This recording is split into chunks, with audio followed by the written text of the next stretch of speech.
And we are in Rockville Center, New York, gearing up for Nassau County Boys Lacrosse.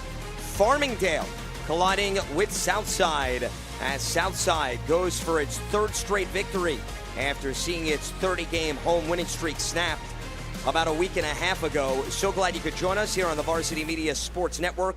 It is a collision between the Dalers and the Cyclones here in Nassau County. And we want to thank our presenting sponsor for today's game, Bay Crane, as we will get more into that moving forward here on the broadcast. Lance Meadow with you as we welcome you in to our broadcast booth. This is a matchup between a pair of teams that have each won 2 in a row, looking to gain some steam, gain some momentum as we get into the heart of the regular season. Southside has been such a strong team at their home base, but Farmingdale comes in at 5-1 on the season, averaging 10 goals per game and giving up just under 6. So let's take you through the impact players for tonight's contest, and we're going to start with Farmingdale. And it starts, obviously, with Sean Schumeyer and Michael Bolello. Schumeyer leads the team with 16 goals, also tops on the team with 22 points. And Bolello is one of their key defensemen, all-conference last season, 8 ground balls on the year, a very active player. I bring in my partner in crime here over the course of this game, Tom Rooney. And Tom, your thoughts on these two key players here for Farmingdale?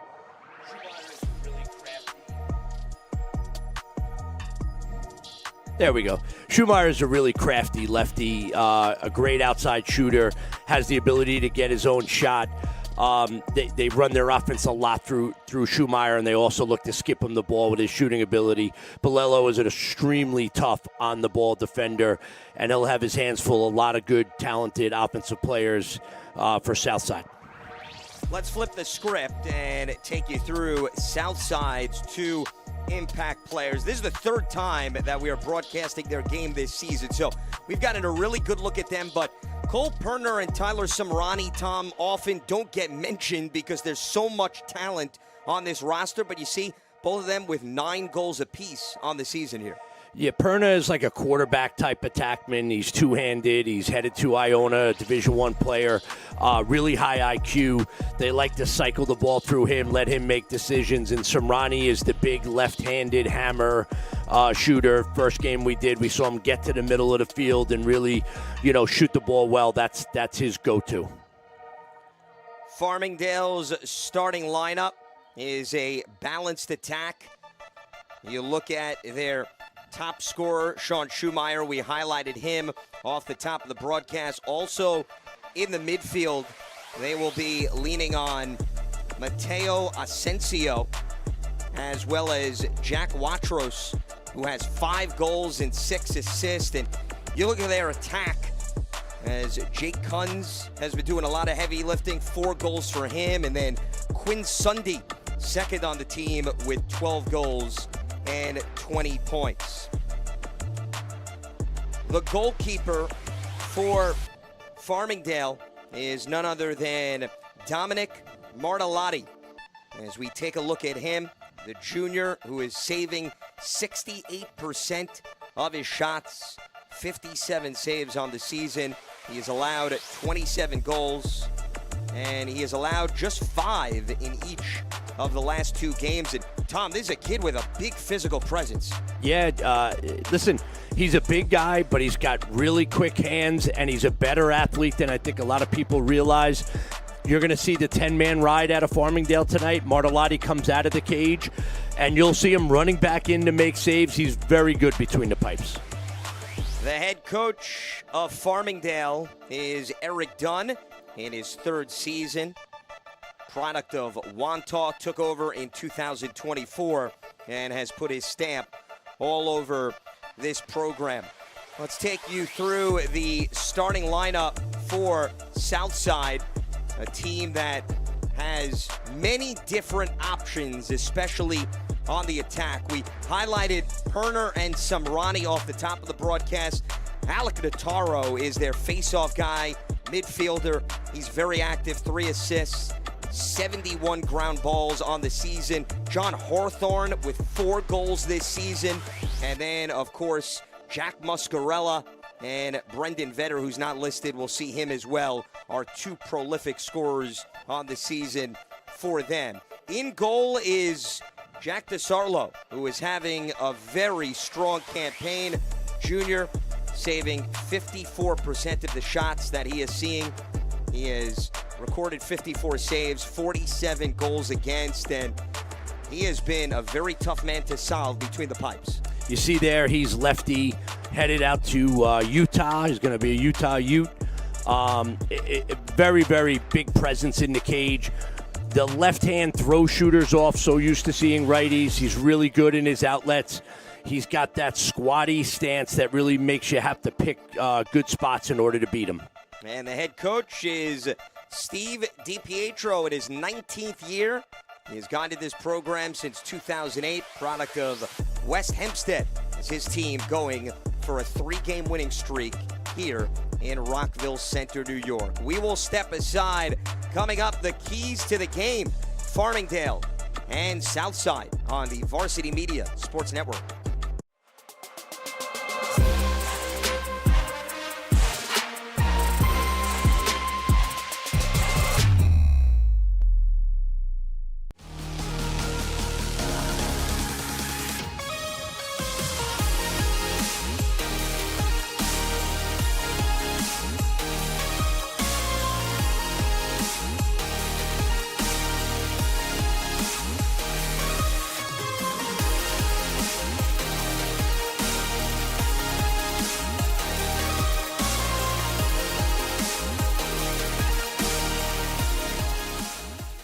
Hey parents, coaches, and players. Ever wonder what makes Varsity Media stand out as the tri-state leader in sports live streaming and videography? If you're looking to optimize your sporting event, look no further than Varsity Media's coverage. Since working with them over the course of the past 4 years through the Elite 5 New York City Football Showcase, their coverage has helped take us to the top. Varsity Media does an unbelievable job in terms of the broadcast, backgrounds on kids, do a great job of exposure from top to bottom. I couldn't really say anything negative. It's been a great couple of years that we've been working together, and it's just fantastic. Well, I'll tell you, the fact that you guys are here has helped grow it, really. I mean, Varsity Media's been a good partner with us now for the last couple of years. That brings this game to a much broader audience. The level of detail and that you go to, I mean, obviously the announcers, the camera angles, the slow motions, I mean, you feel like it's being covered by, ESPN. If you'd like to book with Varsity Media, reach out at 516-403-2050 or email ben@varsitymedia.net. And back here in Rockville Center, New York, as we get set for Farmingdale and Southside here on the Varsity Media Sports Network. We had an opportunity to chat with both coaches leading up to the game as they ran us through what they've been emphasizing to their squad. So, Tom, I'll have you take us through the keys to the game. So for Farmingdale, you got 2 really good face-off guys on both sides, Nataro for Southside and Damo for Farmingdale. It's not always going to be clean, so those 50-50 ground balls are going to be huge. They know DeSarlo's really good in the cage. They need to shoot the ball well, find those spots. And they're gonna 10-man ride. They're gonna create transition, and they want to make sure that they capitalize and win all those transition situations. And if you're Southside, similar, you got to win the ground ball battle. It's been a staple since DiPietro's taken over here. They want to limit their turnovers against this 10-man ride and keep that possession.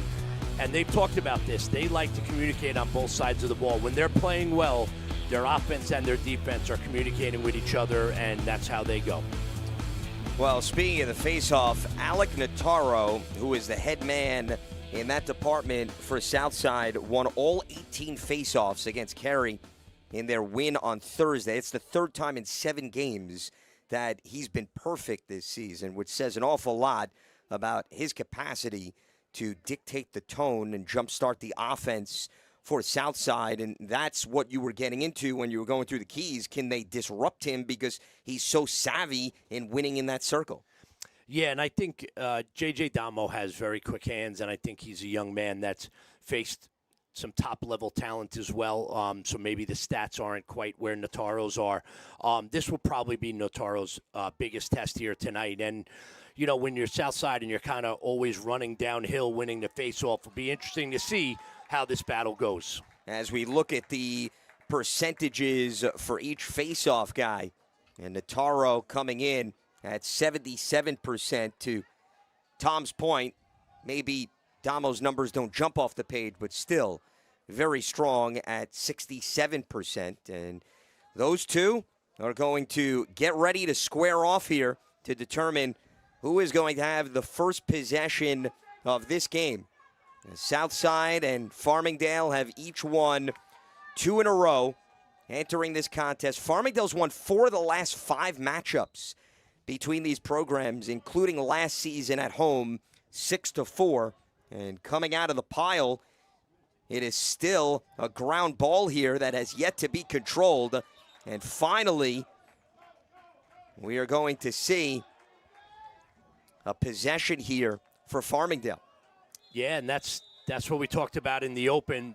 That first faceoff turns into a 50-50 battle, and Damo's able to draw a push. Farmingdale with a little trouble in the clear there. And that was short-lived as Goodrich had it, lost it, and a shot opportunity goes wide here for Southside as they got into transition quickly. Yeah, and that was Vetter. Vetter so savvy, picks up the ball, understands they have numbers. And that shot from Hawthorne is deflected back out. So they'll have a second chance opportunity here. Samrani, one of the players we highlighted off the top, being boxed out.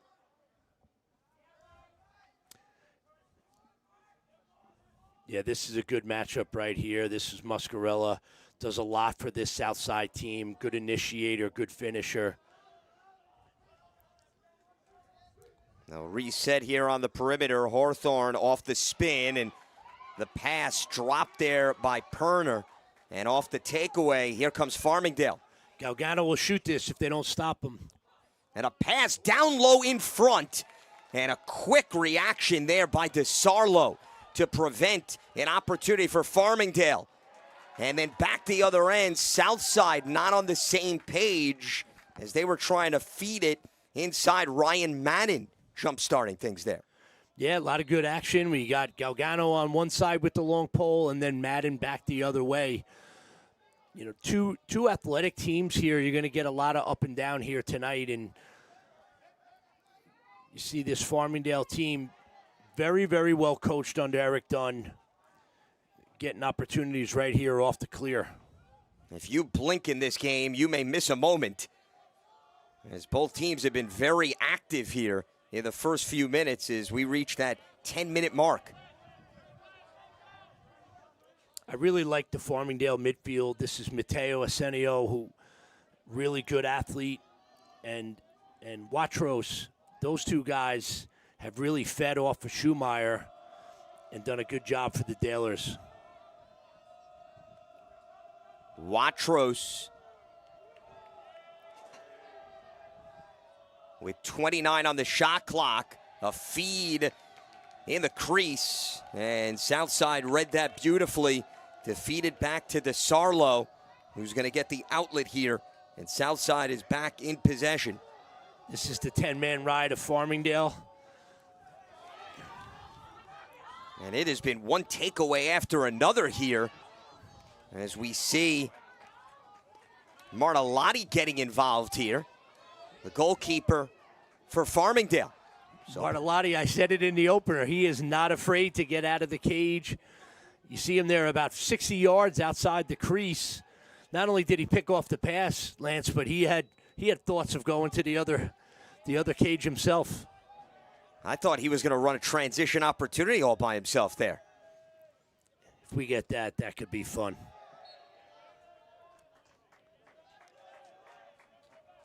Farmingdale retaining possession here with 39 on the shot clock. See Schumeyer behind here. Schumeyer's played a lot of attack. Very, very comfortable behind the cage. Schumeyer, one of their top scorers, and he gets it past DeSarlo for the first goal of the game. Schumacher with his team-leading 17th as he snuck it past DeSarlo, and Farmingdale strikes first.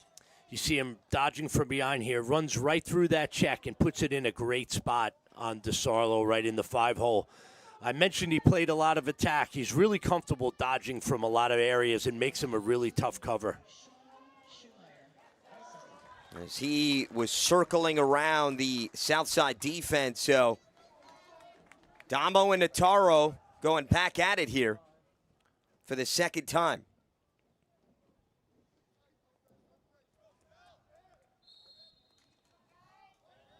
And Notaro is going to win that to give Southside the possession following the Farmingdale goal.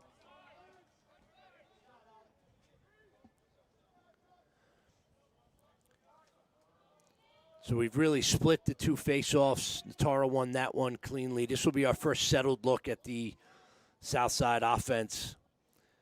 You get a lot out of Brendan Vetter, some Ronnie, and Hawthorne in this midfield.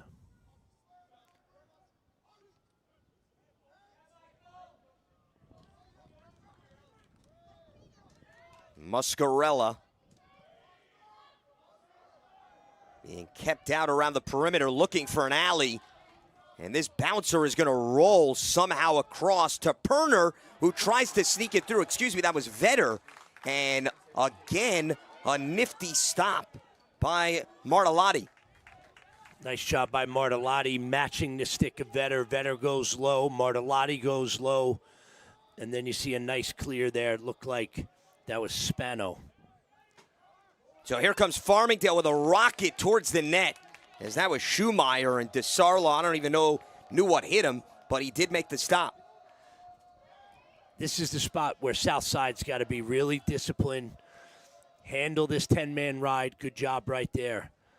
And I spoke a little too soon. No reason to panic. You don't have to step it in the box anymore, right? So once you get it over the midfield line, you can settle that ball and relax. But Farmingdale, that's why they're jumping in the 10-man, Lance. They love to speed you up, make you play at a pace that maybe you're not totally comfortable with all the time. And we've seen, Tom, it's worked effectively thus far because Southside's been plagued by turnovers. And speaking of that, the Cyclones get it back, and they'll now look to get their first goal of the game. Yeah, nice read there by Ryan Madden, the senior headed to Scranton. Little overthrow, he's able to intercept it, gain possession for Southside. And if you're Southside, you've gotten a couple, pretty good looks. Martellotti made a nice save. Keep running that two-man game. This is a very disciplined. And that is going to get through for a goal. A monster shot from way downtown for Samrani, and Martellotti just could not secure it in his cup. And I love what Samrani does here. The scout is heavy lefty, right? And he goes to his right hand to increase his angle and just blows it past Martellotti there. So we are tied at 1 here in Rockville Center. Samrani with his 10th goal of the season. Damo early there on the faceoff, and that's a product of Notaro's hands, knowing he's got to be just a little bit quicker. He winds up going early. So that is why Southside is in possession here again. Looking to build off its first goal. Hawthorne.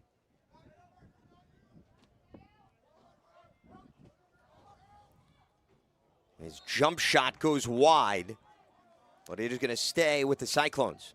Yeah, you see Hawthorne there, the big righty headed to Bryant. He's got a big overhand shot.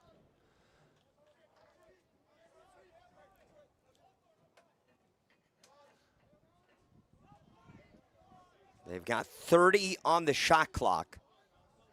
There's Hawthorne in possession yet again, working that right side. Out of the X position. Perner flips it. Samrani, he's wide. And with 10 on the shot clock, it is going to head back to Farmingdale.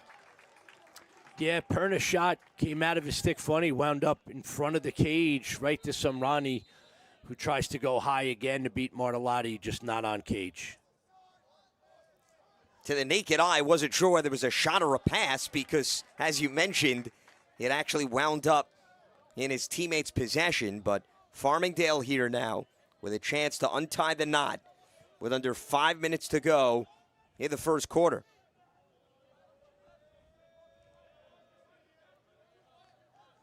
Schumacher has their lone goal. He's heading to Mercy University. And he is now in possession, but gives it up to Jake Kunz. 34 on the shot clock for the Dalers. And that shot denied by DeSarlo. Off the ricochet. Another great stick work there by DeSarlo. Back-to-back shots, and he says, not on my watch. Yeah, that was J.J. Damo, tried to duck under his defender. He does, not enough cage to shoot at, and DeSarlo's big body is there. But then Southside, as we've seen throughout the bulk of this first quarter, coughs it up, and Farmingdale is going to take over. Again, that 10-man ride just sped him up a little bit, making some of these passes a little bit longer than Southside's comfortable with. And I'm not so sure that the Sun's not playing, some tricks on some of these guys. Certain spots in the field, you're looking right into the sun. Especially on this side of the field, you can even see the shadows. Yep. As we reach 3.5 minutes to go, under 50 seconds remaining on the shot clock.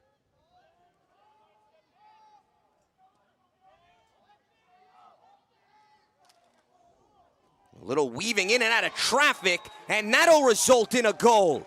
Quite the maneuver by Jack Watros. His 6th goal of the season, had a hat trick in their win over Plain Edge on Friday, and he gets the party started early here to give Farmingdale a 2-1 lead. Yeah, nice job by him running through the stick checks. And I think it starts with Schumacher. A lot of eyes on Schumacher with the ball. So when Watros gets it, he's got an alley to go, and he's able to run through those late approaches that turn into stick checks. And he's a big, strong kid with that left hand. Does a great job of finding a corner to put it in. That was all him. He just went inside, outside, found an opening, took full advantage. All 5 of his goals coming in on the season were in his last 3 appearances, so he pretty much continues that trend, and Perner just loses the ball. So here's an extra possession for Farmingdale, potentially, and it will turn out to be a possession as they get control with under 3 minutes to go in the first quarter. Smart play there by Damo, just goosing it back in play, giving his teammate, again, I think it was Spano, a chance to pick up that ball and control it for the Dalers. So they get the ball to Schumacher, who has one of their 2 goals. He was all county last season with 33 goals. He's going to try to match that this year again. He's certainly on pace. Yeah, and what you see right now is Southside's jumped into a zone, trying to slow down this Farmingdale offense. 25 on the shot clock. Everybody getting involved here on the perimeter. Schumacher's got an opening, fires. It goes wide. And with 14 on the shot clock, Farmingdale will have another chance here. Yeah, I love this by the Southside coaching staff. That's Tom Martello, the defensive coordinator, along with Coach D. Tommaso. Just give them a wrinkle. Change what they've been looking at the past couple possessions. Well, not enough because it results in an opposing goal. Mateo Asensio reaches double digits on the season. He's got 10, and Farmingdale pads its lead 3-1. Earlier I talked about how I love the way Mateo and Watros, Asensio and Watros, have played off of Schumacher, and they've gotten increasingly more aggressive. And this is just a great job of attacking the zone right, and getting right into the middle of it. And then on the ensuing faceoff, it is going to be a Southside victory, as there was some physicality between Damo and Nataro. So Southside, a minute 44 to go here in the first, trailing by 2 goals. And they've got a minute to work with on the shot clock. Southside's predominantly gone with this first line: Hawthorne, Samrani, and Vetter. Perner out of the X position with 38 on the shot clock. Tries to feed it to Muscarella. Ball is still loose. Hawthorne had it. He couldn't control it. And it is going to be Farmingdale possession. So with under a minute to go and the shot clock over a minute, Farmingdale can hold for last licks here.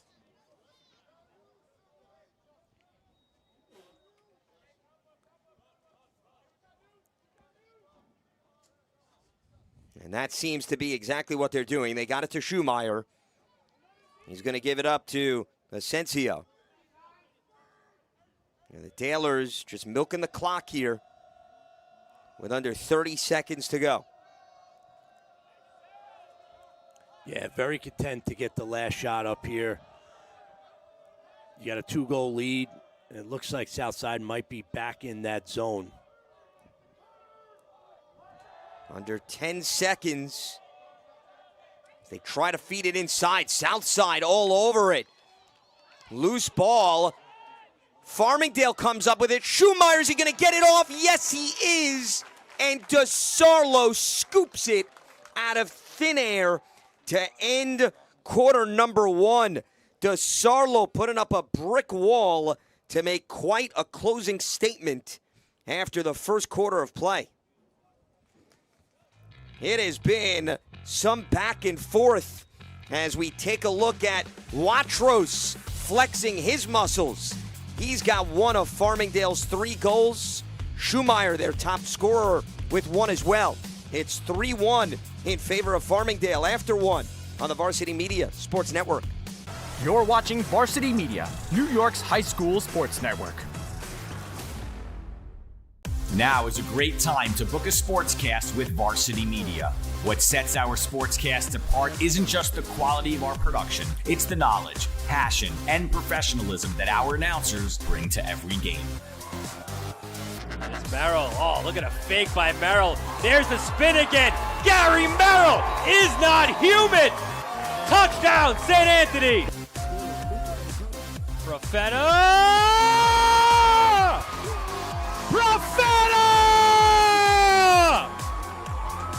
1-0, Garden City. Our commentators research athletes and highlight storylines that matter to your communities. Our approach creates a broadcast experience that not only informs, but elevates the athletes, giving the kind of recognition usually reserved for professional levels. Varsity Media's announcers make sure that every athlete has their moment. So book a Varsity Media Sportscast today, and let's get your team the recognition it deserves. Help. Start of the second quarter here in Rockville Center, New York, and it is Farmingdale leading Southside 3-1. 3 different players scoring a goal for the Dalers, who average 10 per game, and their defense is just as impressive. They're only allowing 5.8 goals per game, and Southside only with 1 in the first 12 minutes of play. Nataro wins another faceoff, and Southside will have a chance to cut into this deficit. And you see Farmingdale went with Jackson Defendini, try to change it up at the faceoff X, give Nataro a different look, and to no avail. Nataro is tough. Defendini coming in winning 57% of his faceoffs. He's the number 2 guy. Samrani, little jump stop, fires and connects. Out of the reach of Martellotti. Samrani having some evening here in Rockville Center, New York. He's accounted for both of Southside's goals. And that's from a sharp angle. I love the guys when we give them the player to watch and they come out. I mean, they don't know they're a player to watch, but somehow they always seem to show up. And Ronnie, the senior, headed to Skidmore, really good player. We talked about his heavy left hand. I mean, that's an absolute laser into the corner. Martellotti with no chance. Well, his ears must have been burning because he must have heard, I wouldn't say from afar because he's right here at the broadcast booth, that we were going to give him his due, and he said he's got to look the part. And he now has 11 goals on the season. Muscarella is ahead of the pack with 19, but Ronnie starting to show some signs of life here. Notaro off the face-off draws a triple team. And Southside is going to maintain possession here with Dylan Berenbroik. That was impressive, just Notaro getting that shot off. Really went after Michael Galgano on that dodge right off the face-off win. A lot of guys don't go after Michael Galgano. He's so good. Notaro is impressive.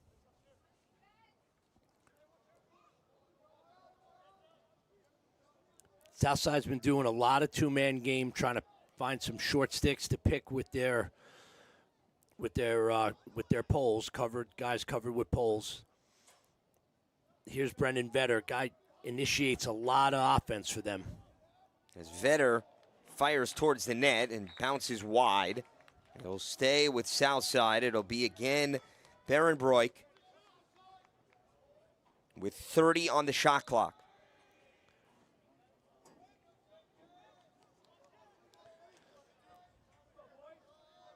As we are just over a minute and a half into quarter number 2. Ronnie drawing that defense in. Here's Hawthorne. Farmingdale really presses out, makes it really difficult. Not difficult enough, though, for Jack Muscarella with his team-leading 20th goal of the season, and Southside has wiped out an early deficit. We're tied at 3. This is a great job by Muscarella. Scouted as a heavy lefty. He goes to his right, kind of freezes his defender there with the go to the right, and just gets on top of it. Makes it a really difficult save, and Martellotti can't make it. He's looking for his 3rd consecutive hat trick. And a victory for Farmingdale. Off the face-off as Damo got the better of Notaro, and now we're going to have a timeout here with 10:05 to go in the second quarter. So that gives us a chance to remind you that our presenting sponsor is Bay Crane, leading provider of crane rental, heavy lifting, and specialized transportation services nationwide. The company operates a large, diverse fleet and is known for tackling complex construction and infrastructure with precision and safety. With decades of experience, Bay Crane has built a strong reputation for reliability, expertise, and industry-leading service. So the Cyclones have fought back to tie this game at 3. And a reminder to subscribe to the Varsity Media Sports Network on YouTube. Just one click away from seeing all of our live broadcasts and highlights on various social media platforms. This is a Southside team that averages 10 goals a game, gives up 7. And their offense starting to come to life. We saw Sabrani, Tom, and then all of a sudden, Jack Muscarella creating all by himself. Yeah, and I think it starts with Notaro. You're able to stack goals when he wins faceoffs like that. You're down 3-1. Wins the opening face-off. Samrani scores, wins the next face-off. Muscarella scores. So they don't get too rattled when they're down a couple goals when you got Notaro at the X. These are always tough spots, Lance, to clear the ball. You're in this weird spot on the field. And as I say that, it couldn't be any easier. So whatever Tom Rooney says tonight, just think the opposite. That's it. That has been the trendsetter. Heavy lefty, score righty, right? Listen, that's what good players do, right? They look at the scout. You should know how people scout you. Though I am going to give you credit, though. We did highlight Samrani, so you had something slightly to do with that. That's right. And Samrani has answered the call, so you're not going to go home empty-handed.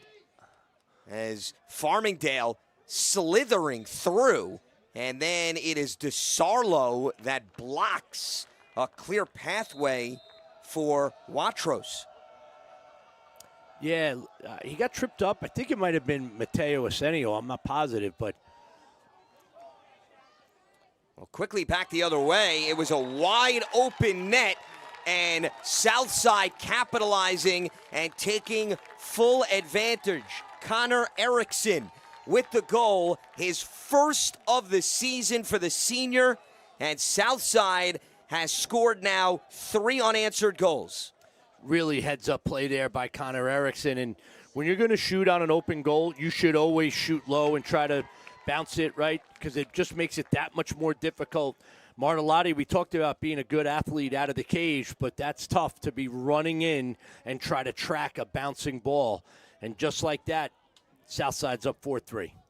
Well, and Tom, one of the other things that you had mentioned is Martellotti's a guy that takes chances leaving the cage, and that was something that came back to bite him. But Farmingdale trying to win the face-off here as the ground ball is still loose. Damo got his stick on it. They're still battling for it.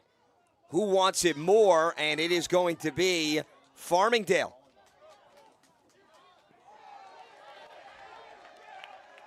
But we spoke too soon, and now Farmingdale, though, had it, loses it. It's a hot potato, and Southside is going to come down with it. As taking a hard hit was Ryan Madden right around midfield after he secured it. We talked about in the opener these 50-50 ground balls. Someone came up with it, and it was another 50-50 ground ball. This is great hustle right here by Quinn Sunday. Great job, gets it out to the middle of the field. Damo just cannot handle the pressure from Madden. And somewhere in here, you're going to get a Southside scoop. Great timeout call by Coach DiPietro. Just as Madden secured it, he now has an opportunity to talk things over with his squad. Leading right now 4-3. They trailed 3-1 after the first quarter. Let's take a look at some of our upcoming broadcasts. St. Anthony's will welcome Don Bosco to town on April 15th, 5 p.m. Eastern, and also at 5 p.m. Eastern in girls lacrosse, Port Washington visiting Massapequa. Watch both of those games right here on youtube.com/varsity media. Sweeney, you know where I'll be.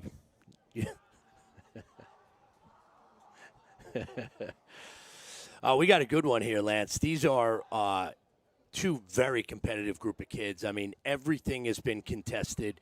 Every ground ball, just about every clear, right? Very physical and, back and forth. Game of runs. And possessions we have seen have been short-lived for some. But here, Southside out of the timeout in possession. And a chance for them to now pad their lead after they had been playing the bulk of this first half from behind. Here's Brendan Vetter in that X position. And Vetter trying to go left to right, draws the double, the scoop shot. Perner comes in. They are still battling and hustling as we saw Reagan Patron provide a little bit of a shove. And with 40 seconds on the shot clock, Southside ball. Yeah, good take there by Vetter. Martellotti got a piece of it. And then another loose ball that becomes a major battle, and Southside wins it.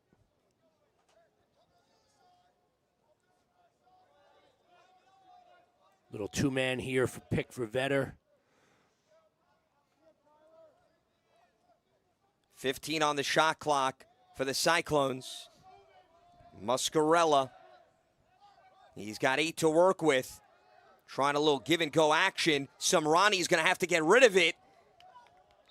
And that is going to be 1 second here on the shot clock. Yeah, so you're going to get a dump in the corner here. Southside will get their defensive personnel on. Farmingdale now will take over as Patron did not have a chance, given the shot clock ticking away. And Farmingdale with a chance now to regroup and respond. They had a 3-1 lead in this game, but Southside seizing momentum. Schumeyer, Asensio, and Watros, each with a goal.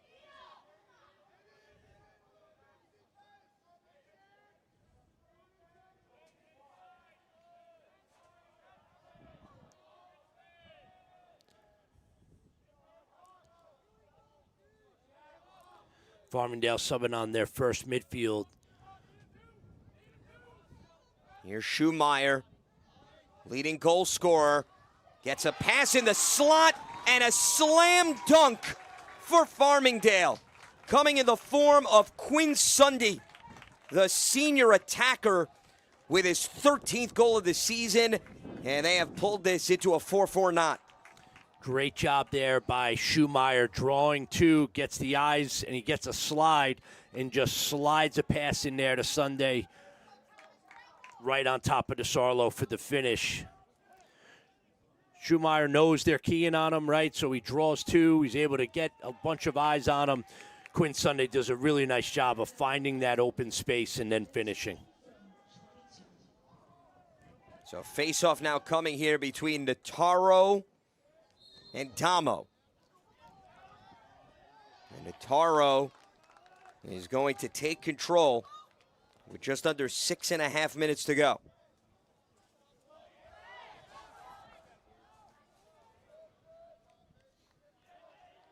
Nataro really has improved with his stick handling and the ability to handle the ball away from the X. Good job right there. Galgano's not an easy guy to have on you away from the cage. Nataro able to handle it.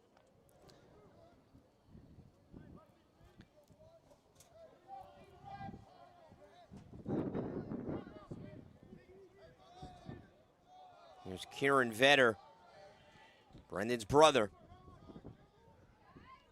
Going to some fresh middies here. This is the second line for Southside. Kieran Vetter, an excellent football and basketball player for Southside. Good look. A little give and go action. Muscarella got sandwiched. He wanted a foul, and instead, well, they are going to get a flag here. Farmingdale thought it had possession, and then we see right on the ground that yellow flag coming in. Yeah, Farmingdale's not happy about it. Let's take another look. You're going to see this feed inside. It looks like Muscarella, and it, hard to tell there. Maybe some contact up near the head, and I think that's what they're calling.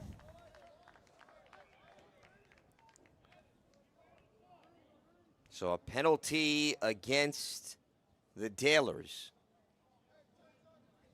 In a 4-4 game with 5:24 to go here in the second. He's going to give Southside an advantage for a minute. Yeah, you got the big shooters on either side. Samrani on the left, Hawthorne on the right. Penalty went against Braden Lyons. Samrani put a little too much mustard on that one. Yeah, great check at the last second there by Tegan Sunday, just getting a stick under the hands of Samrani.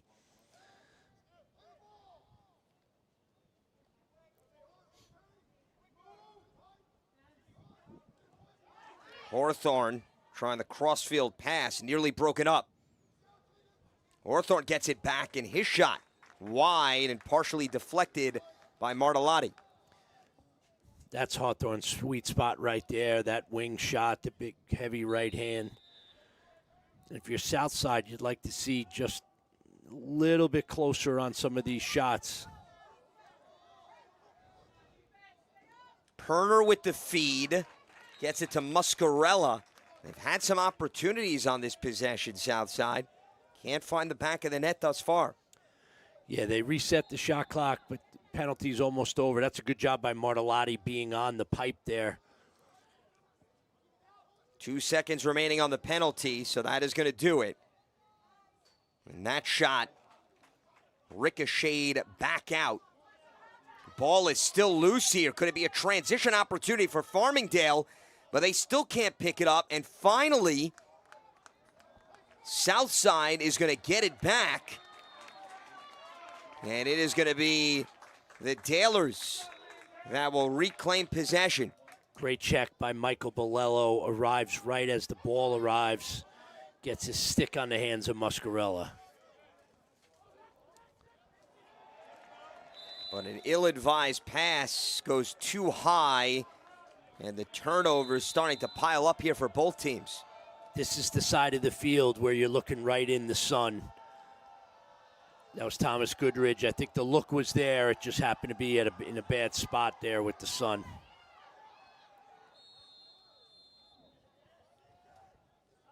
And we're going to get a timeout here.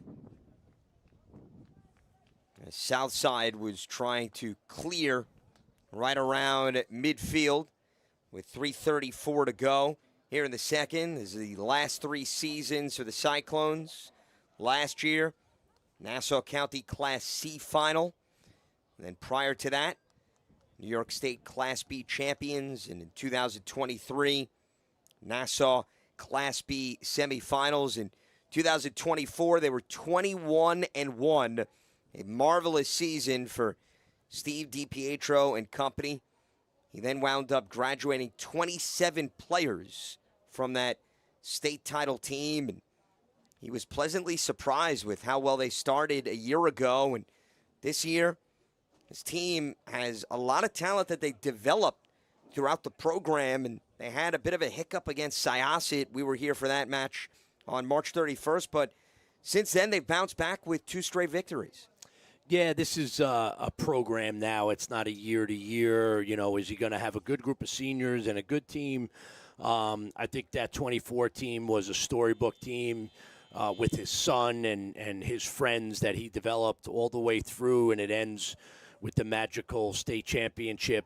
And then he follows it up going to the county final, which really cemented that this is a program, going to be a program year in, year out. And these guys have rebounded well. You talked about they didn't play great that night at Southside. They were upset. And what does a good program do? They rebound and win the next 2. As they beat Beth Page 13-7, Cary 11-5. So April off to a good start. Brendan Vetter in possession here for the Cyclones with under 3.5 minutes remaining. Samrani being boxed out.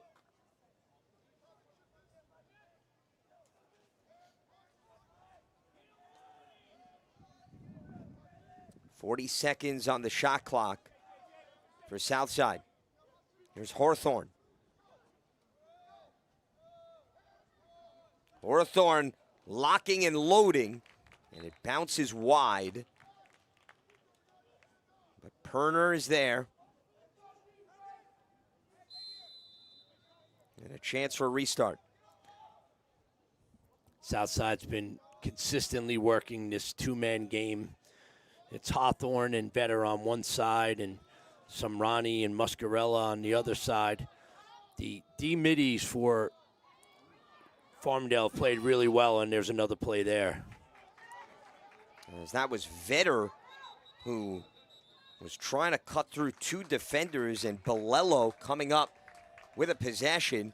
And we're going to get another timeout here with 2:28 to go in the second quarter. Game tied at 4. Let's take you through the last 3 seasons for the Dalers. Last year, 10-8. Nassau County Class A semis. 24, New York State Class A runner-up. In 2023, New York State Class A runner-up as well. In 24, that was when Eric Dunn took over this program, as this is his 3rd season guiding Farmingdale. And you see another program that little by little is continuing its success, very similar to what we're seeing out of Southside.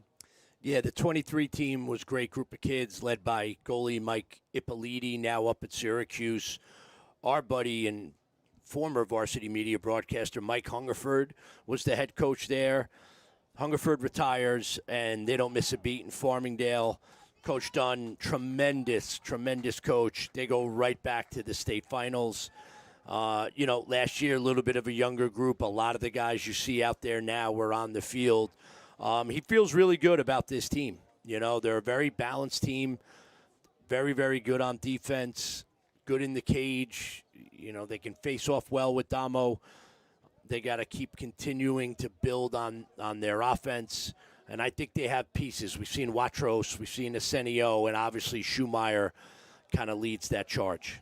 Well, they have yet to give up double-digit goals in a game this season. Speaking of their defense, Tom, that you just referenced, their high was 8, which they surrendered in the loss to Manhasset on March 31st. But since then, 5 in a win over West Islip, and then 8 numbers. Doubled up Plain Edge is a chance here, and DeSarlo gets a stick in the way and then vacuums it up to prevent Farmingdale from taking a 5-4 lead.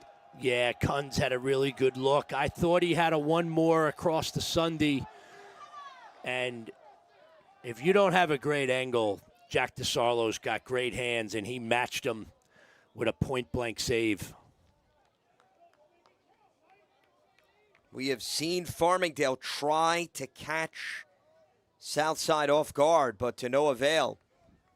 And with under 2 minutes to go, both teams here trying to gain some momentum entering the locker room. Southside has 40 seconds to work with on the shot clock, so they cannot hold for the last opportunity here. I feel like we've seen a lot of defense this quarter out of Farmingdale, partly because of Notaro and partly because of turnovers, and there's one of their own for Southside. So Southside doesn't even get a shot off, and Farmingdale now can essentially hold till the final few seconds. Your shot clock and game clock is just about even. Come back out with their first middies, Arsenio, Watros, and Schumacher. They're going to go to their two-man game. They led this game 3-1. Since then, Southside taking control. Here's Watros. Schumacher with 30 seconds. And that shot goes wide. That's great offense there. They set a little pick for Schumacher, which drew 2.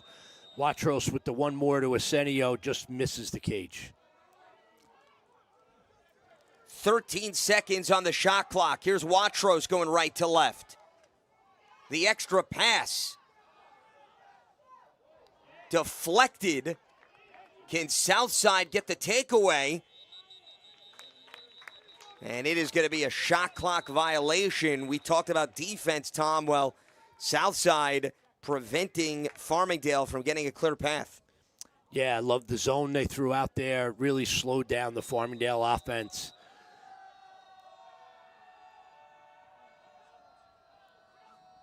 So they're going to go for the home run, and that is going to do it for the first half of action, with both teams entering the locker room tied at 4. We have seen, as Tom mentioned, some really great defense in the first 24 minutes of play. Yeah, you got to look at it right here. DeSarlo across his face with his stick, and then all over the rebound. That's why he's a big-time D1 recruit. As he denied Kunz, and DeSarlo setting the tone for his Cyclone squad here at home. Tied at 4 with Farmingdale as we step aside on the Varsity Media Sports Network.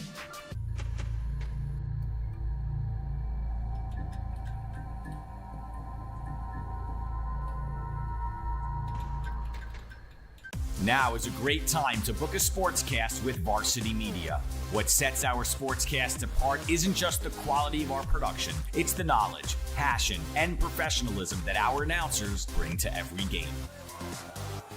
And it's Merrill. Oh, look at a fake by Merrill. There's the spin again. Gary Merrill is not human. Touchdown, St. Anthony. Profeta!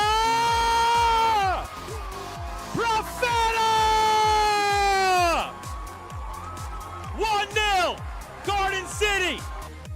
Our commentators research athletes and highlight storylines that matter to your communities. Our approach creates a broadcast experience that not only informs, but elevates the athletes, giving the kind of recognition usually reserved for professional levels. Varsity Media's announcers make sure that every athlete has their moment. So book a Varsity Media Sportscast today, and let's get your team the recognition it deserves. You've seen the dedication, the long hours, the early mornings, the sacrifice. You know your athlete has what it takes, but how do you make sure the right people see it? The recruiting process isn't easy. Coaches are flooded with highlights, but how do you stand out in the crowd? At Varsity Media, we specialize in creating game-changing ISO videos, high-definition, athlete-focused footage that highlights exactly what college recruiters want to see. With our up-close ISO video, we capture your athlete's key moments. No more wide angles showing other players. This is just your athlete's pure, raw talent. This is more than a video. This is the opportunity your athlete deserves. Give your athlete the edge they need. Make the right impression with Varsity Media's ISO video service. The future starts now. Don't forget to subscribe to our YouTube channel for upcoming schedules and content, and on social media at Varsity Media.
Hey parents, coaches, and players. Ever wonder what makes Varsity Media stand out as the tri-state leader in sports live streaming and videography?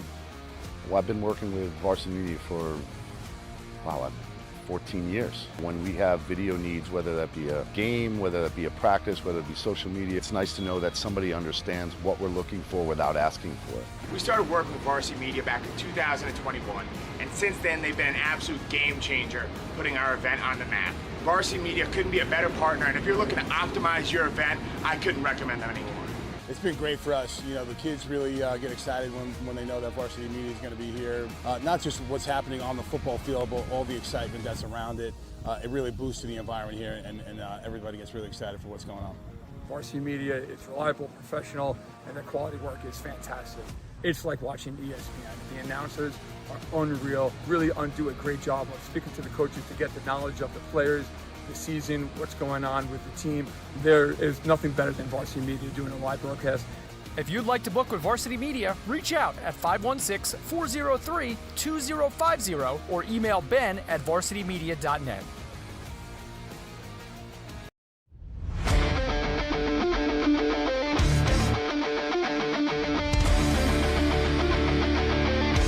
Merrill, he's got room to go. Merrill towards the end zone. Lost his lid. Touchdown! JJ Damo, face on, stay on athlete. Controlling the face-off. That's 3 in a row now.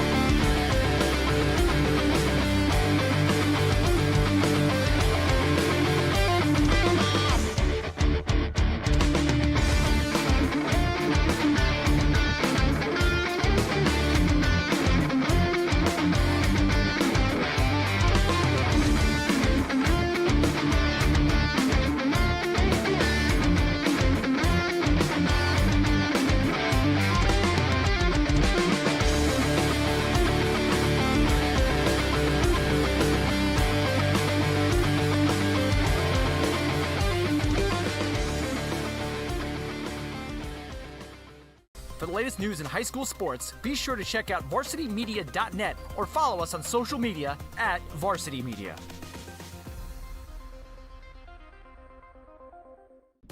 Are you a local business looking for new and creative ways to promote your company? Varsity Media offers affordable rates that can get your message across to a demographic of 18 to 54 years of age. Our follower base across social media is 75,000 strong, and our viewership numbers per game are in the thousands. Don't blow your advertising budget on old staples like TV and radio media. Reach out to Varsity Media to get the best bang for your buck. You're watching Varsity Media, New York's high school sports network. Help keep Varsity Media's broadcasts free on YouTube by considering an advertising sponsorship. Our coverage of local games helps local businesses get visibility in the community. To learn more about our sponsorship packages and rates, email Ben at varsitymedia.net. And we are back here in Rockville Center, New York. The opening face-off of the third quarter. Damo and Nataro. A 4-4 game between Southside and Farmingdale. This has been some high-level lacrosse as both defenses have been stingy, and Nataro initially started the possession here for Southside, and they cough it up again. Really nice ground ball there by Thomas Goodrich. Farmingdale settling. Goodrich wearing the number 50. It's given out. It's the Bob Hartraft Award, awarded to the leader of the defense, great communicator. Thomas is beloved by his teammates. His father passed away tragically last year. James was a big influence in town in the youth league, and Thomas is a great kid. You see what he could do on the lacrosse field there. And he is committed to Mercy University to continue his career.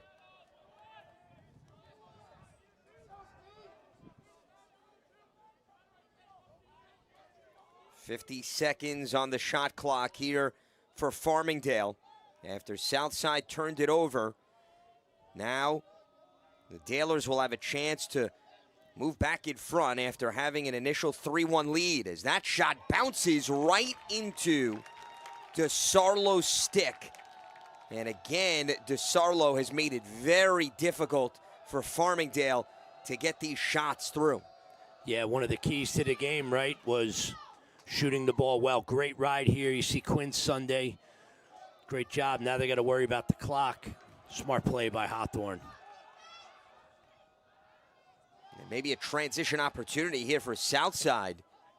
As Patty Curran was in the thick of things, and this ball is still loose, and finally, out of the pile, it's Jack Watros, and back and forth we go. Just when you think one team has secured it, another team says, we'll take over, as here is Farmingdale. Oh, we got a rock fight. I mean, this is, you pick up a ground ball at your own peril. Both of these teams are going to have plenty of bruises to nurse and ice in the coming days. And, you know, it's funny how coaches can anticipate games. Both of them talked about how important those battles were going to be, right, Lance? The 50-50s, not just off the face-off, but we see it in the middle of the field. You come up with it, you get an extra possession. And those neutral areas, is that shot from Watros goes wide. Kunz is there, though. He's looking to get on the board today. 4 goals and 4 points on the season. 2 of his goals coming in the win Friday against Plain Edge. Schumacher's got a goal, and he's not going to get another because Jack DeSarlo continues his defensive clinic. Yeah, and here comes this Farmingdale 10-man ride, so you're not out of the weeds yet. This is the right guy, Vetter right here. Ran himself into some trouble. A triple team he went right into. And did we get a timeout here? It looks like we did. Just as Vetter was hanging on by a very thin line and was being pushed out, and the ball was coming loose. Yeah, that's an early timeout by Southside, but I think they sensed they had turned the ball over twice already, and Farmingdale got some pretty good shots. They were not willing to do it a third time. And you see Vetter here. You really want to stay away from the box when you're clearing. Gets triple teamed, and somewhere in there was a call, and I don't think the Farmingdale guys loved it. You see Coach Dunn pleading his case, but Southside gets the timeout. And Dunn was right in front when that ball came loose, and then we saw Southside hustle towards it. But the Cyclones able to salvage this possession here with Vetter being sucked into a triple team on that far left sideline. We saw Michael Galgano there. Michael wears the number 40. You see him right there in the middle of your screen. Every year at Farmingdale, it's given out in honor of John Krumenacker, a Farmingdale graduate, went on to play at Johns Hopkins, great midfielder. John had an amazing spirit, was an amazing player, friend, and teammate. And every year they award it to a senior, and congrats to Michael for earning that honor of wearing the 40. As Galgano committed to UMass Amherst. Both of these programs sending plenty of their players to various college lacrosse programs. We'll be hearing about them for years to come. Southside out of the timeout. With under 50 seconds on the shot clock. Here's Jack Muscarella. It's great defense by Bolello, not allowing Muscarella to roll back. Off the spin, Perner just lost it. We saw an attempted shot earlier in the game that fortunately ended up in some Ronnie's stick. Could not keep his control, and instead Farmingdale back the other way. Great clear there by Thomas Goodrich, getting himself into space. Yeah, it was great defense by the Farmingdale Poles. That's the calling card of an Eric Dunn team. His defense is going to be tough, and his Poles are going to be all over you. Well, the two players that you highlighted, Goodrich and Galgano, are leaving their marks all over this one. Quick, spontaneous passes for the Dallers. And the extra pass results in a goal for Jake Kunz. It was only a matter of time till he got on the board, his 5th of the season, and Farmingdale is back in front. Yeah, nifty stick work here. You see Quinn Sunday seeing over the top. But it started with winning the sub game, and it was Schumeyer, I think, who caught a tough pass, got it out of his stick quickly, down to Sunday, who sails it over the top to Kunz, who finishes. Quinn Sunday, yeah, was the one that set up Kunz right in front and was able to get it past DeSarlo. And now an opportunity for Damo to give them another possession, and it's not going to happen. Nataro had it. He's still chasing after it. And fortunately, Jack Muscarella backing him up. Great ground ball by Muscarella. That was a great check by Galgano, displacing the ball from Nataro. But Muscarella, great instincts, great anticipation. Just one goal scored thus far here in the third quarter. And we are nearly 5 minutes in. Yeah, we get a look here at Kieran Vetter running with Somrani and his brother Brendan. Kieran just a sophomore, but a good-sized athlete. Like to see him go after his matchup here. Kieran also a basketball player as his left side shot goes wide. Petrone is there. Vetter got to the middle of the field. It's a good-looking shot. Now we got a little set play here. Look for picks inside.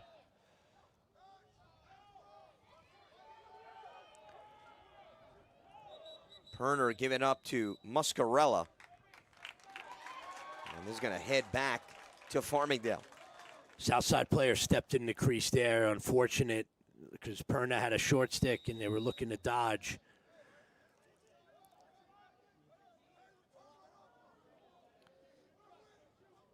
And even though Southside is just down by 1 goal, you think about all of the turnovers, the lost possessions, and how that very well could come back to bite them. Farmingdale nearly turned it over before Nate Becker took over possession. Sophomore who scored his first career goal in the win against Plain Edge on Friday. Yeah, Becker, good, tough kid. Great D-midi for this team. Gritty. They leave it for Asensio. Southside sitting in that zone again. The feeling is we got DeSarlo. You need a really good shot to beat him, right? So they're going to sit in there and hope for things like that, right? Just unforced turnovers. It's John Muscarella, Jack's brother, getting the takeaway, and here is Jack out of the X position. Nice job there by Muscarella. Jonathan clearing that ball. He had Galgano bearing down on him, was smart enough to get it out of his stick.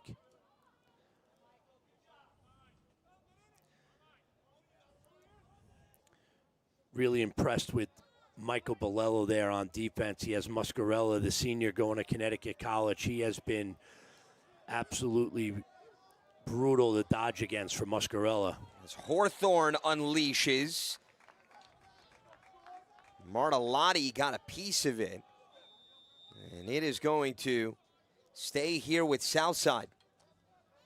They'll have 24 seconds on the shot clock. Perner absorbs the contact, and the ball will stay with the Cyclones.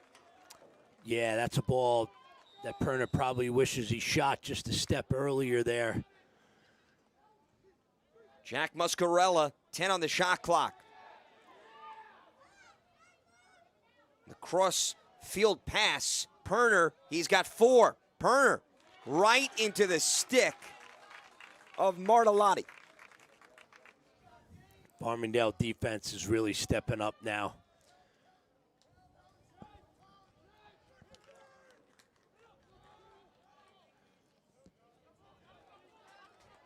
Great job on the clear there. That's Braden Lyons.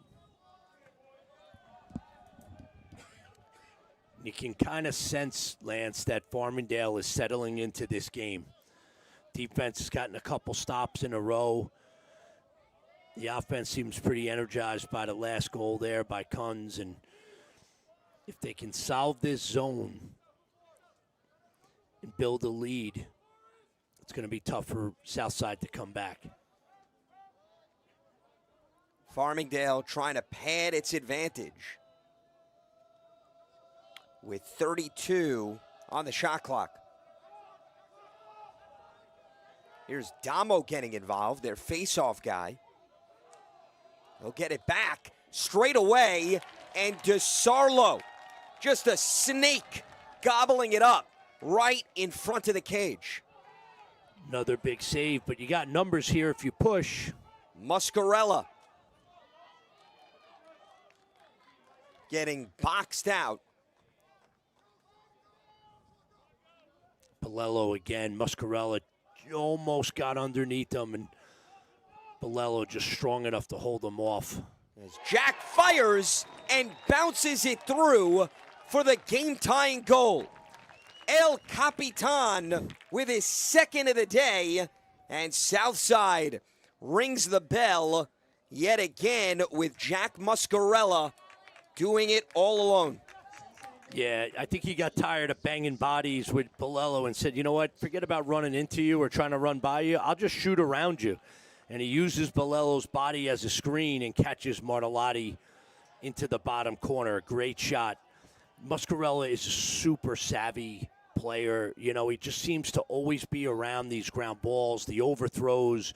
He's involved in so much of their offense. And I love that nickname, Lance. I like that. El Capitan. Well, we try to mix it up here on Varsity Media Sports Network. I aim to please, especially when it comes to Tom Rooney. So when you get the Tom Rooney seal of approval, you know you're doing something right. You got it. As Damo trying to beat Nataro to the spot. And the ball is still loose. As Damo has two Southside players to solve, then Vetter comes in. A lot of contact on the far side of the ball. And it looks like we may have missed a penalty, Lance. I did not see a flag down, but neither did I. They only faced off with one wing, and I see up on the scoreboard there, 26. So Asensio, they got on a penalty, and there's 32 seconds remaining on that mishap. So here is Southside in a 5-5 game, in possession and a man up. And Farmingdale fighting for the loose ball, and it is going to be Watros who comes up with it. And with a man down, that's a huge ground ball right there. Essentially, he's going to kill off this penalty. 5 seconds left on the penalty, and that is going to do it. So a good job by Farmingdale to prevent Southside from capitalizing and taking advantage of the man up.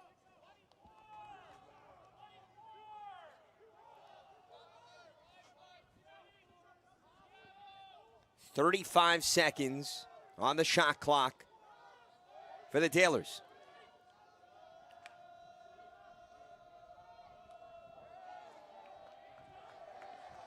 And they are going to turn it over. Quinn Sunday could not hold on to it, and then you see Schumacher getting involved.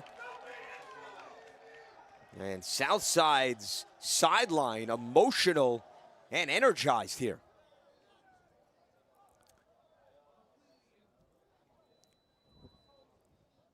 As there is a Southside player that is down not far from their sideline. And we see members of the officiating crew talking these over. So, Tom, let's take a look at this. As we saw Schumacher, and we also saw Sunday, and then that is Samrani on the ground. Yeah, and you're not allowed to hit a player when he's on the ground. And, obviously no ill intent by Schumacher. But he did put his hands on him, and, Coach Dunn not happy about it. He's not going to win this argument. So they're going to get the penalty on Schumacher. It'll be a minute. It'll be a man advantage now for Southside. Yeah, and let's hope Tyler Samrani's all right. He's played a heck of a game so far here tonight.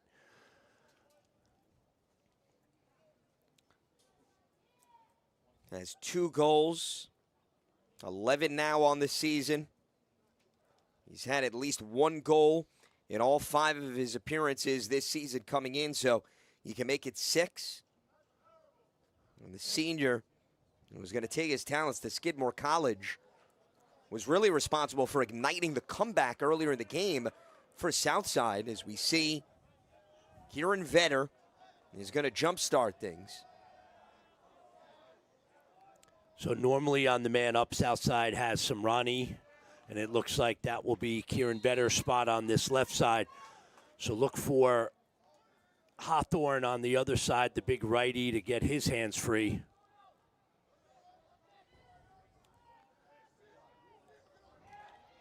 They've got a minute on the shot clock, and they've got 42 seconds on the man up.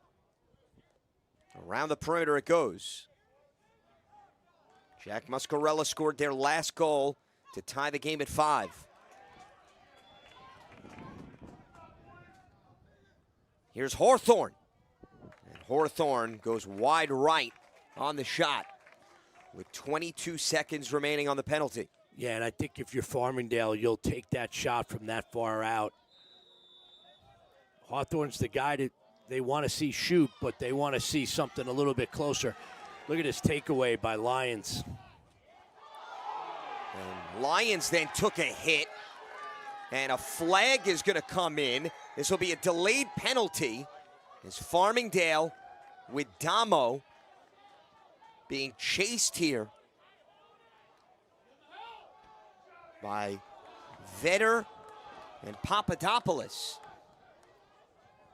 Damo loses the ball, and clearly there were multiple flags, and we're going to have to settle the affair here. It's going to be a penalty against Southside. I don't think that's debatable. It just took a long period of time for us to get there with 8.3 seconds remaining. Yeah, we're going to get a replay right here. So Lyons rolls away. He passes this ball, and it's really pick a guy. Vetter or Muscarella gets a piece of him. And that's a frustration foul. You know, you're man up in a tie game. You lose the ball, and unfortunately, you just compounded the mistake by fouling Lyons. Great play by Lyons. Really good job of rolling away, not forcing it. Actually draws the penalty using that IQ. And if you're Farmingdale, you're going to hold this ball so you don't got to deal with Notaro going into the fourth quarter. And really, Tom, it's been a game of missed opportunities, I would argue, for both of these teams. And you could add this now to the list, especially the one I'm referring to as the Southside possession where they had a man up. So 8.3 seconds to go. So that's the quarter. Yeah, they didn't start the clock, but the officials ruled it was 8.3 seconds. So here we go. Tie game headed to the fourth. All right, we'll step aside, and when we come back, we'll have the penalty as Farmingdale will have a man up. Jack Muscarella pushing it through the net to tie the game at 5. A good one between Farmingdale and Southside with the fourth quarter on the rise on the Varsity Media Sports Network. This is Jalen Brunson. You're watching Varsity Media.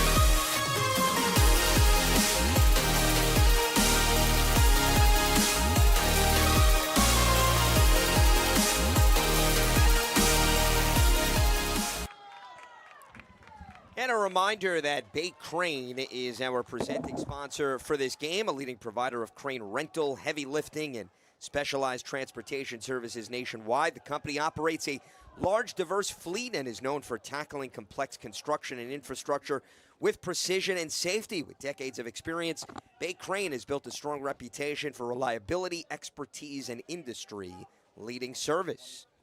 As we thank Bay Crane for being our title sponsor here, leading into the fourth quarter. Farmingdale and Southside tied at 5, 12 minutes to go. And the penalty went against Jack Muscarella. We saw Kieran Vetter and Jack Muscarella both push Lyons, so they easily could have given it to one of the two. It's going to go against Jack Muscarella, and a shot right in the slot, denied again by DeSarlo, who has been omnipresent in every angle of this field. And there's another 50-50 ground ball. Great job. That's Quinn Sunday coming up with that. So DeSarlo makes the save, but there's enough time for Farmingdale to get back into their set. You have Watros and Schumeyer over on this side, two guys that can really let it go. They've got 13 seconds remaining on the penalty. And there's another one, that poke check. That got him right in the face. As that jump shot is partially deflected from Quinn Sunday.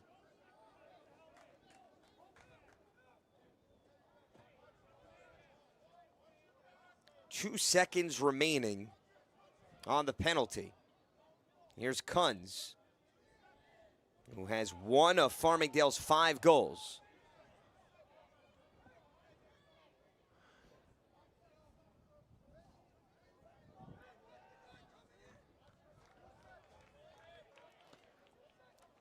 And it looks like the second penalty is on Lucas Papadopoulos. So they're going to put another minute now on the clock, a man advantage for Farmingdale. So you got 6-on-4 for about 2 seconds there. So we're back to 6-on-5. Farmingdale got a good look before out of this set. Damo Getting it to Watros. And that shot from Schumacher goes right past the right ear of DeSarlo. You gotta be quick to solve the riddle, and that's exactly what Schumacher did for his second goal of the game. Yeah, they do a great job. They seal the bottom defender there, Madden, and you see Schumacher, like you said, what a quick release, just paints the back pipe. Great play design by Farmingdale.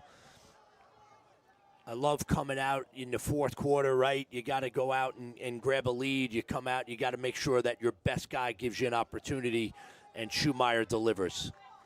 And they're fortunate, Tom, they got that additional penalty, and this time they were able to punch it in to give themselves a 6-5 lead. Nataro and Damo at it again. And Damo's hustle is going to pay off, and his teammates aid his cause. They got numbers. You got Damo on the trail.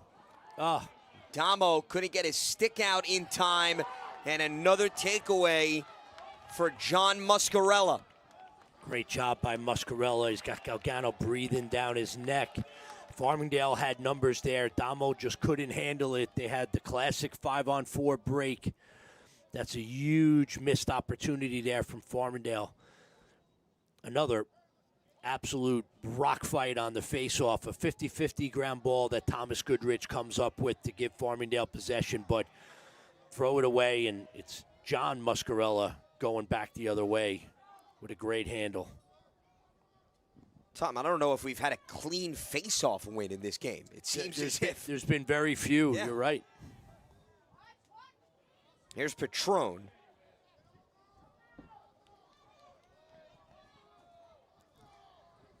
They get it into the X position with Brendan Vetter. Vetter so good back here at X. Great feeder. 10 seconds on the shot clock. Muscarella goes low. He can't get it through past Martellotti. And Farmingdale is going to have possession here with a chance to pad its 1-goal lead. Martellotti staying on that pipe. That's a big save. I love the play design there by Southside. Gave themselves a good look. And here comes the big fella, Martellotti. He's trying to do it all by himself. A lot of territory he's going to have to cover to get back in between those pipes. Sweeney, we almost had it. We almost had a Martellotti coast to coast. That would be a special celebration up here.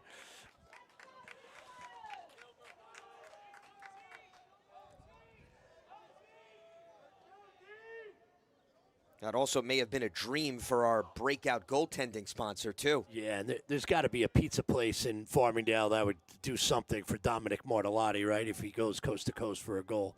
I mean, how do you not? Under these circumstances, we're waiting for that gem to come to fruition, and who knows? We still got 8:25 remaining in this game.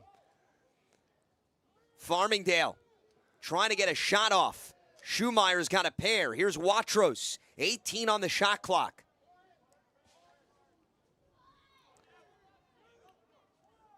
Watros off the spin. 8 seconds to work with. Schumacher. Excuse me, that was Sunday. Sunday had a good look at it. Not a great angle, but he put it in a great spot. And now Farmingdale will dump. Really good job by the Southside defense there. They kind of extended that zone just enough, and it really gave Farmingdale fits. And Farmingdale's going to stay in their 10-man right now. So this is an opportunity if you're Southside. If you can get your hands free, Martellotti very far from the cage. Look at these guys ride. Samrani taking plenty of contact. It bounces into the stick of Hawthorne. As we knock on the door of 7.5 minutes remaining. And that shot partially deflected, and then Martellotti secures it. It was Brendan Vetter who came from the outside to the inside, and then Martellotti doing his best DeSarlo impression. Back-to-back big-time saves by Martellotti. Vetter with a great under dodge. Gets right in front of the cage. Martellotti matches his stick, and then on the rebound, he matches Muscarella. Watros.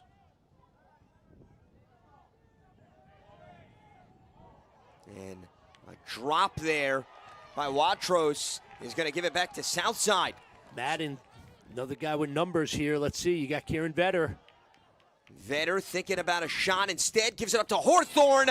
And Martellotti, the magician, snags it out of the air to preserve the 1-goal lead. Yeah, good look for Hawthorne. Martellotti, calm, composed in the cage, just matches stick for stick.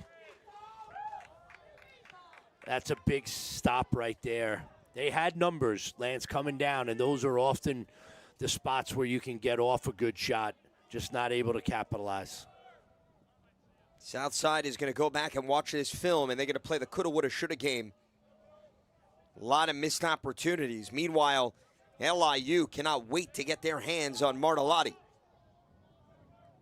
who has allowed 5 goals in each of the last 2 games coming in. If this score holds, it'll be 3 straight. As that shot was deflected out, it'll stay here with Farmingdale. This zone has forced Farmingdale to go deep into the shot clock. Damo gives it up to Schumacher. That ricochets out, and it is going to again stay with the Dalers. And it's a good shot, but more importantly, it gives them a reset of the shot clock. And they actually ran the same play that they ran on the man up. A little seal. Schumacher pops behind the seal, and you got another good look at it. Great save by DeSarlo to go low and match it. So that's why Farmingdale has 52 seconds on the shot clock. Schumacher's got a pair of goals in this game. He's looking for a hat trick. The up and under. Yeah, I'm okay with dodging the zone, and Schumacher with a little swim to a shot there. Looks like it got partially deflected, but if there's a guy you want looking for a shot, Schumacher's definitely the guy. 30 seconds on the shot clock. They leave it for Damo. And that shot is scooped up by Jack DeSarlo, who's doing everything in his power to keep his team within striking distance. You got a man deep here. You're going to have numbers if you can handle. And a shot that is just too high. A golden opportunity for Colin Kenny, but seemed as if he didn't get the proper angle as he was looking to put that on goal against Martellotti. Yeah, you just under 4.5 now. If you're Southside, this has got to be one of your best offensive sets here. Kieran Vetter circling the defense. 42 seconds on the shot clock. Here's Hawthorne. Off the spin. And the jump shot by Patron does not pass through. Martellotti didn't even realize that his feet helped his cause there. Yeah, we talked about he's a big body in the cage. He gets his body down, uses every bit of it, right? Farmingdale, fortunately, is going to retain possession.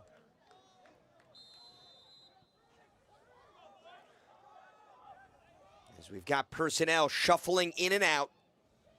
And that is going to result in a goal right out of the gates.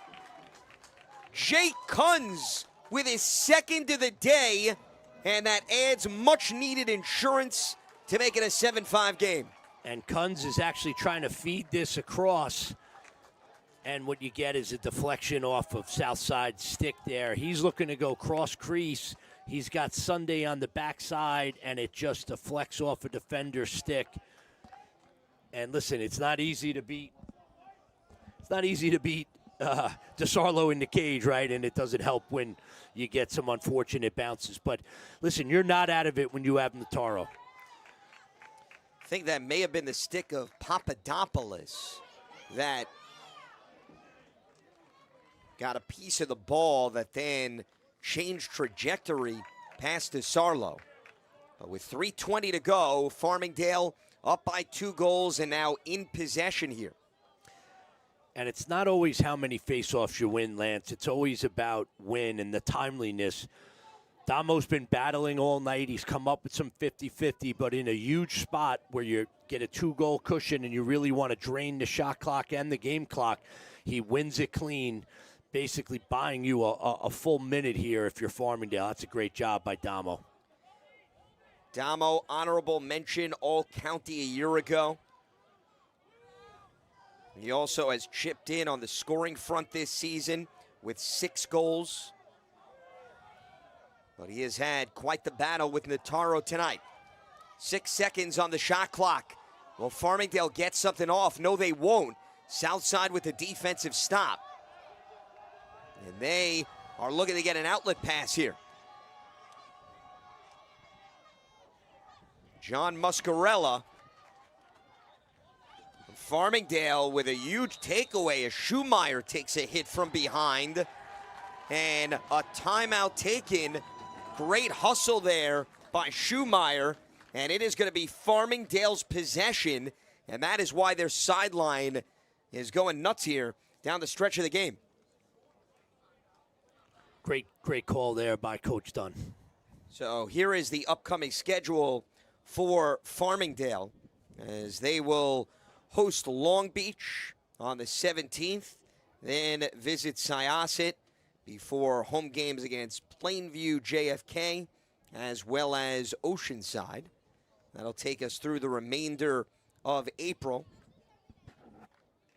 Southside, their upcoming games, you're going to see 2 straight road games before they will go up against Cold Spring Harbor. That game will be on April 27th, and it will be right here on the Varsity Media Sports Network with a 6 p.m. Eastern face-off. And remember to subscribe to the Varsity Media Sports Network on YouTube. 1 click away. This has been a game that has lived up to expectations and then some. Last time these teams met, it was a 6-4 game. Well, they each have 1 goal a year later. But still, it has been defense for the most part, Tom, that has stood out in, as you referred to this game, a rock fight that has not made it easy from an offensive standpoint. Yeah, both goalies have been excellent. And listen, there is plenty of time. We mentioned how good Notaro is. So if you're Southside, you just need to stop. You don't have to get crazy and double the ball all over the place just yet. What you need is you want to force a turnover. You want to get the ball back as quickly as possible. But you can play this all the way through. You will have time. As they nearly got a takeaway off of Asensio. 50 seconds on the shot clock. So they could take this all the way down to about a minute remaining in the game.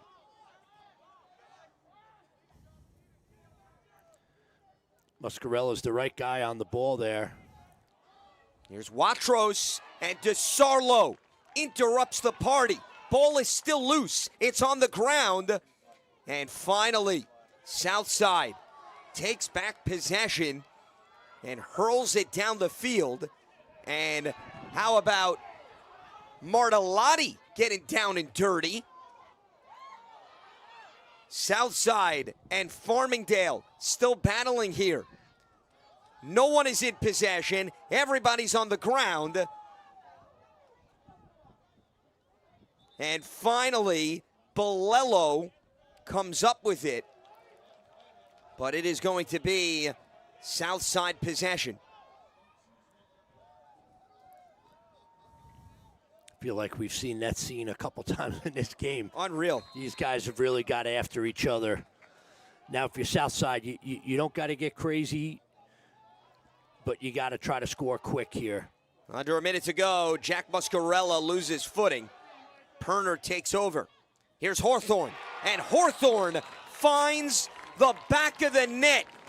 John Hawthorne with his first goal today and 5th of the season, and Southside is still breathing within a goal. Great job of spinning the ball off the ground to the backside. We've been talking about Hawthorne all night, and he finally gets one on cage and just an absolute laser. Martellotti has no shot. So we've been talking about this face-off matchup all night. Damo and Notaro, biggest one of the night right here. Well, Tom, you said it's all about timing, and the time is right for Notaro to come up here in the clutch, but something tells me Damo has other plans. And Notaro wins one very rarely cleanly in this game, and Steve DiPietro calls a timeout, and you see the sideline for Southside. They are amped up. They will have a shot to tie this game with 40.6 seconds to go, and we will step aside. We got a great one for you here on the Varsity Media Sports Network. Don't go anywhere. We'll be back right after this.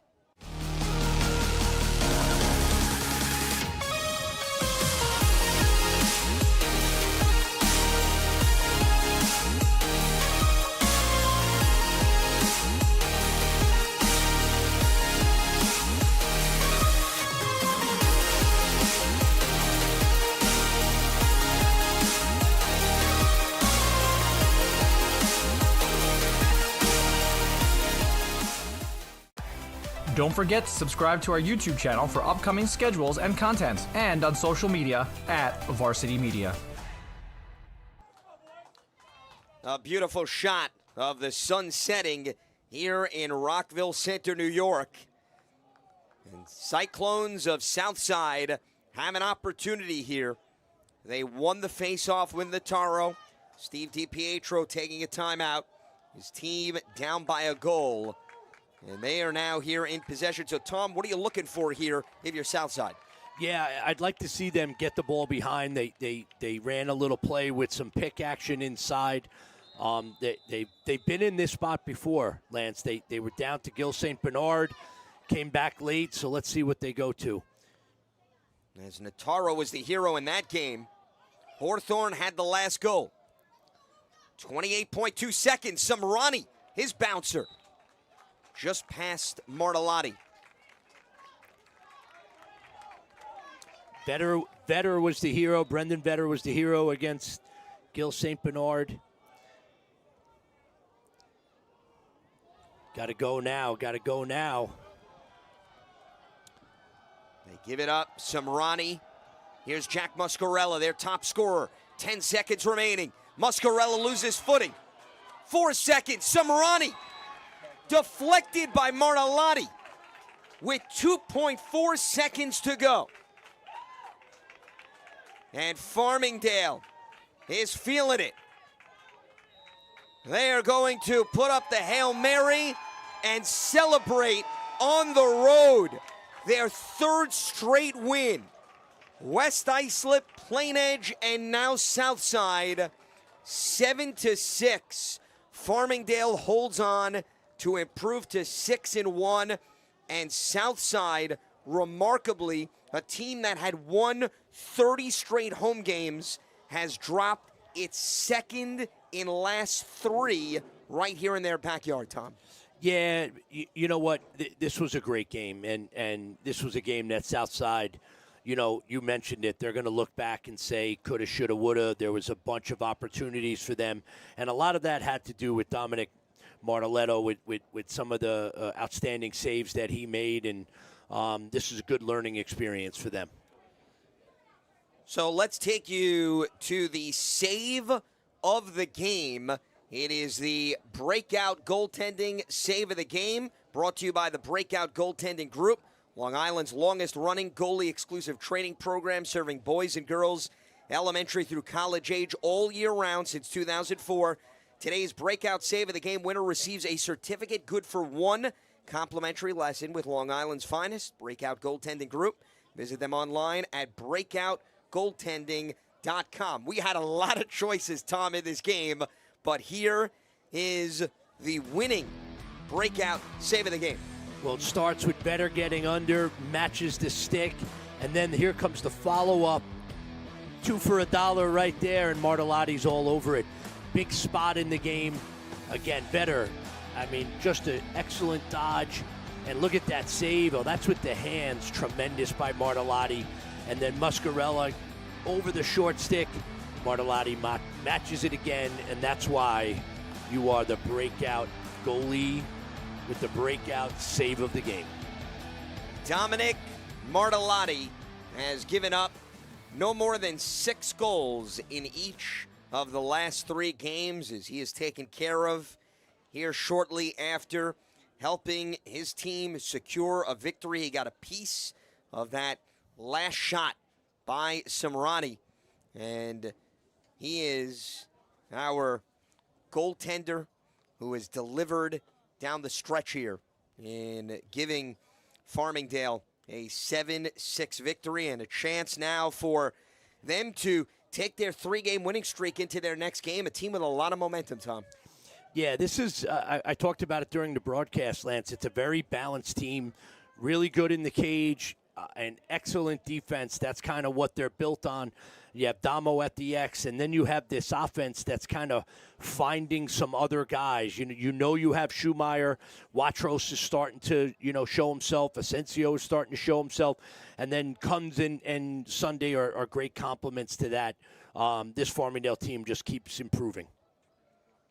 As that is going to wrap things up for us here in Rockville Center, New York. Watros and Damo and company all involved in the attack for Farmingdale. And there were many opportunities for Southside. That one did fall through for a goal for Connor Erickson. Jack Muscarella putting his name on the board, as well as Schumacher, who had a pair. Jake Kunz had 2 as well, but Dominic Martelotti sealing it for Farmingdale as the Dalers take it 7-6 over Southside. We want to thank our crew, executive producer Ben Turchin, technical director Chris Sweeney, camera operators Jeff Damo and Kevin Catalanato. For Tom Rooney, I'm Lance Meadow, signing off from Rockville Center, New York.